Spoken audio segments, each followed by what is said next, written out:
All right, you just finished watching the notes on changing a word phrase or a question, what you're dealing with percents, into an equation. Now we're going to look at what do you do if you're turning it into a proportion. There's more than one way to do these problems. And so looking back here, we mentioned this in the first video, that you must convert a percent into a decimal or a fraction before doing any calculations with it. Now, calculators prefer decimals to fractions, most calculators anyways. And so the equation method works really well with a decimal, but you're changing that percent to a decimal. However, a fraction is actually not a bad way to do it either. You're going to be using your calculator less, sort of, but it's about as much work. It's just a different way of looking at it. And so looking at these proportions then. A proportion is two fractions. We've got a fraction right here, and we've got a fraction right here. And again, we're going to be using those same words. Word. We're going to be using is and of again. We're going to be looking for those same exact words, except instead of setting it up as an equation, we're going to set it up as a proportion. And we're going to see how that works out. You don't always get the word is and of. I've mentioned that before. You don't always get the word is and of. And another way to think about it is this. You should be writing that in then. Percent over 100 equals part over whole. We're going to see some examples of that, but what part are we talking about, and what's the whole thing? So if you're talking about, gold maybe, 14 karat gold is not pure gold. And so it's 14 carats out of 24 carats. I think 24 carats is pure gold. So if you have 14 karat gold, it's 14 out of 24, and you can figure out what percent gold that is. And so part over whole, or if you have a nice problem with the word is and of, is over of. All right, let's take a look at some examples. So what percent of 18 is 12? Now should look kind of familiar. We did this problem already, except we're going to do it now instead of an equation, we're going to use the proportion. Now I'm not going to, most of the time I'm not going to require you to do one or the other. On a test, I will ask you, or I will require you to set one problem up as a proportion and one problem up as an equation.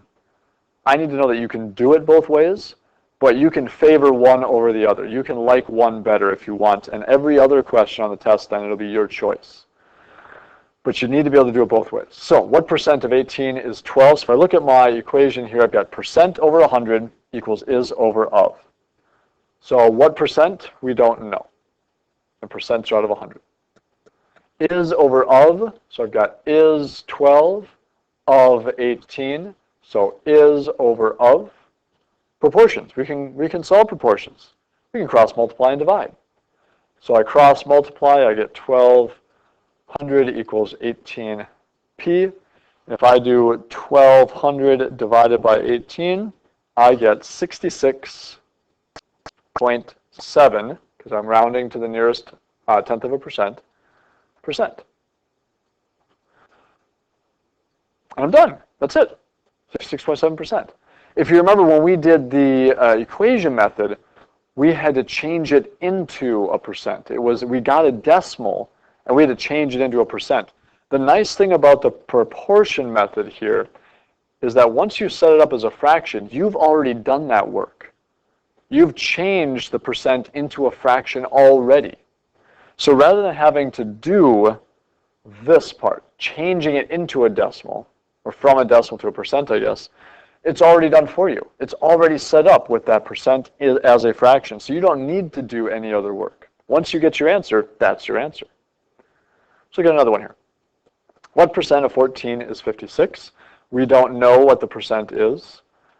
You can use any other letter. I'm using P because it's a percent out of 100. So I've already made my conversion. I've changed my percent into a fraction already. Even without having a number there, I've already changed it into a fraction. Is over of, so 56 over 14.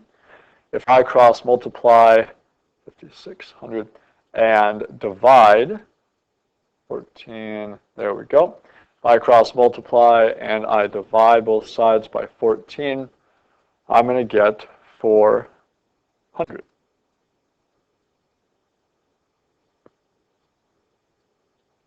Which is 5,600 divided by 14 is 400, and I'm done. I've got my percent.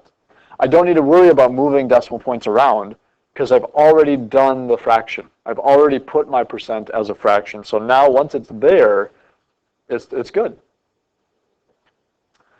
Two more. Again, same exact problem as before, but we're doing it in a different way. And we're seeing which one you like better. 90% of what number is 120? Round to the nearest tenth. Okay, so percent. Percent goes over 100. Percents are out of 100. It gives us that common denominator. Is over of. Is 120? Of, we don't know the number. So now I have a proportion. I can cross multiply and divide. I'm going to cross multiply. I'm going to get 1,200 equals 90n. I divide both sides by 90. I get, divided by 90, I get 13. Did I miss a 0? 13.3 repeating. So 13.3. Oh, I did miss a 0. Yep. So again, hopefully you were watching going, wait, Mr. Gus, you did something wrong. 12 times 100 is 1,200.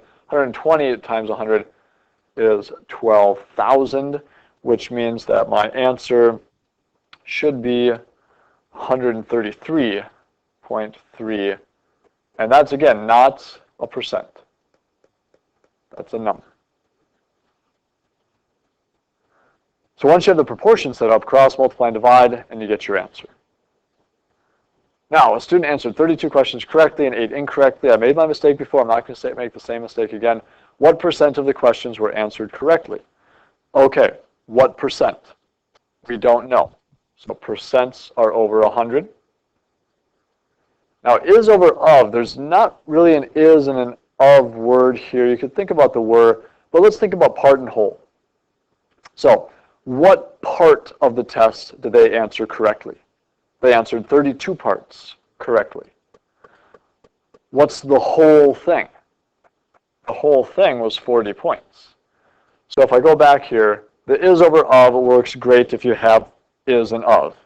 But if you don't, you can think about it as what's part of what we're talking about and what's the whole thing. So they answered 32 parts correct. The whole thing was 40 points. If we cross multiply and divide then, 3,200 equals 40p, divide both sides by 40, and we get, did I do that right? Yep, and we get 80%. And